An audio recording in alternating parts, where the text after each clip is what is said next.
हाँ तो बच्चों देखिए, यहाँ पर नया टॉपिक है अपने पास। First topic the active passive voice. अब एक्टिव पैसिव वॉइस इस टॉपिक को हम पढ़ेंगे। इसको पढ़ने से पहले मैं बता दूँ, ये टोटली टेंस ओरिएंटेड टॉपिक है। टेंस के बगैर हम इसको करने में दिक्कत आती है, तो सबसे पहले टेंस पढ़ना ज़रूरी है। लेकिन अभी जो मैं आपको ये जो टॉपिक बता रहा हूँ बिना टेंस के, बिना टेंस के मतलब इसका मतलब ये नहीं कि आपको टेंस को अवॉइड करना है, नहीं, टेंस तो साथ में चलेगा ही।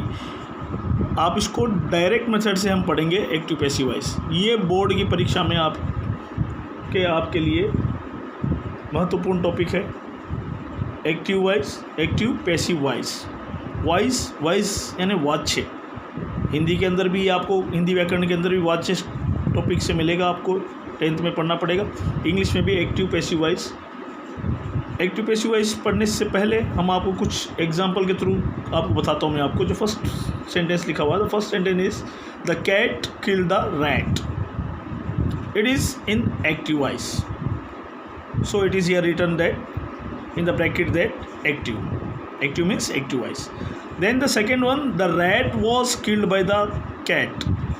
It is in passive voice, so it is written passive in the bracket.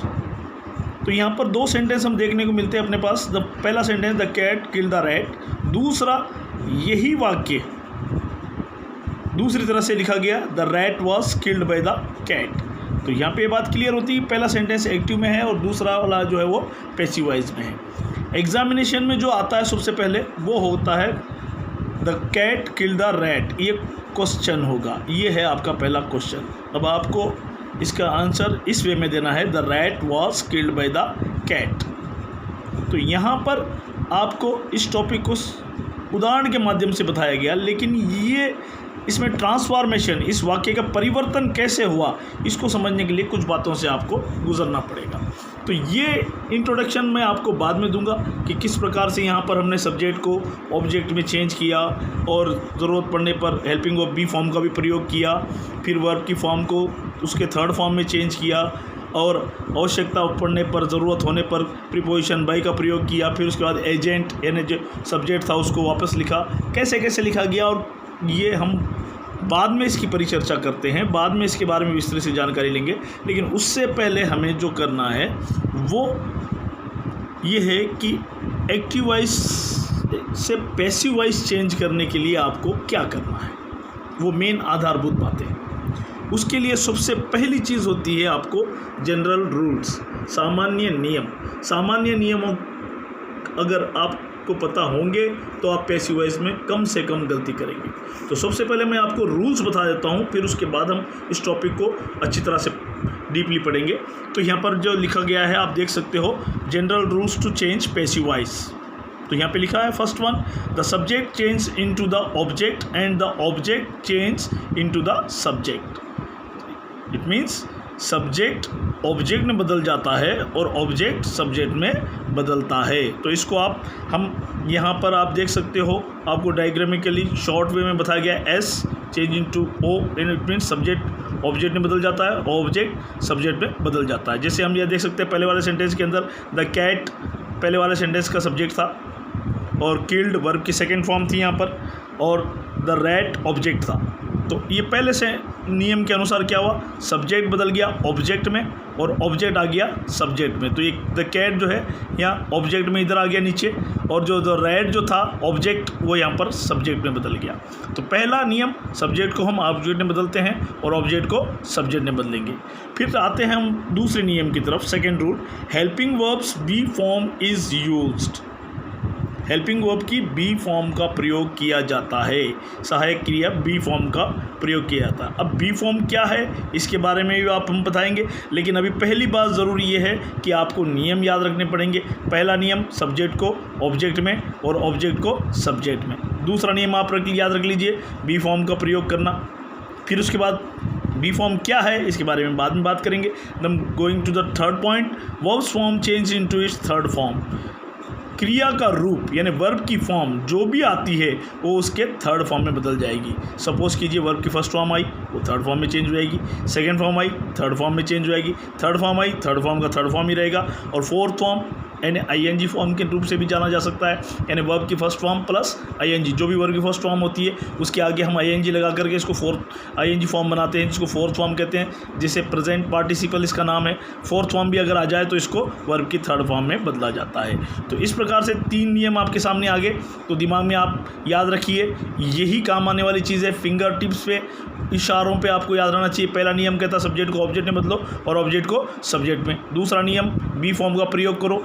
इतना याद रख लीजिए बस कि बी फॉर्म का प्रयोग करना है, क्या करना है, कैसे करना है, वो बातें बात की है। Next moving to the third point, verb की जो भी फॉर्म आ जाए उस फॉर्म को हम थर्ड फॉर्म में चेंज करेंगे।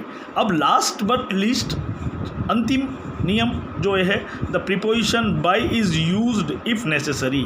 यदि आवश्यकता हो तो हम प्रीपोजिशन बाय का प्रयोग करते हैं। अब जैसे कि बात है आवश्यकता पड़ने पर, इफ़ नेसेसरी यहाँ पे लिखा गया। आवश्यकता अभी हम जैसे सीख रहे हैं तो सीखते वक्त आवश्यकता हर बार बढ़ेगी, हम ये बात मान के चलेंगे बाय का प्रयोग करना है।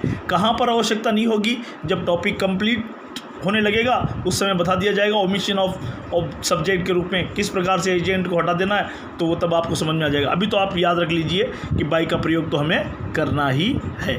अब आप देख सकते हैं कि यहाँ पर जो 4 नियम है 1 2 3 4, तो ये एक बात बहुत ज़रूरी बात है कि रूल्स, ये जो नियम है पैसिव वॉइस के, ये स्ट्रिक्टली फिंगर टिप्स पर, अपनी उंगलियों पर आपको याद हो जाने चाहिए। उंगलियों पर भी इस तरह से कि नंबर 1 पहला नियम, नंबर 2 दूसरा नियम, नंबर 3 तीसरा नियम, नंबर 4 चौथा नियम। इसमें कोई भी गड़बड़ नहीं होनी चाहिए।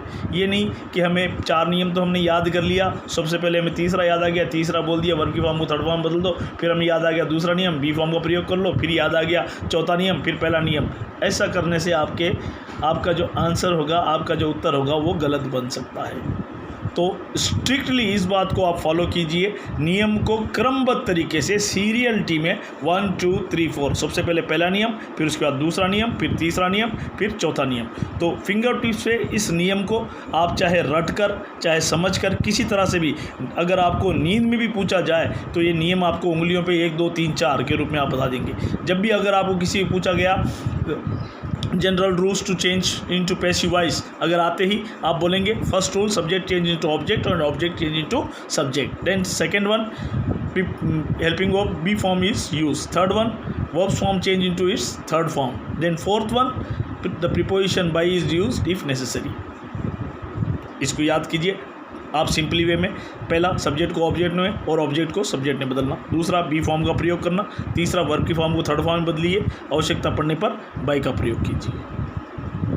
तो इस नियम को आप बार बार दोहरा कर भी रट सकते हैं। तो इसमें एक बात का यहाँ पे ध्यान रखिए कि पहला नियम सब्जेक्ट को ऑब्जेक्ट में और ऑब्जेक्ट को सब्जेक्ट में, दूसरा नियम बी फॉर्म का प्रयोग करना, तीसरा नियम वर्ब की फॉर्म को थर्ड फॉर्म में बदलना। इसके बाद यहाँ पर मैं आपको बता देता हूँ, तीसरे नियम के साथ ही आप एक्स्ट्रा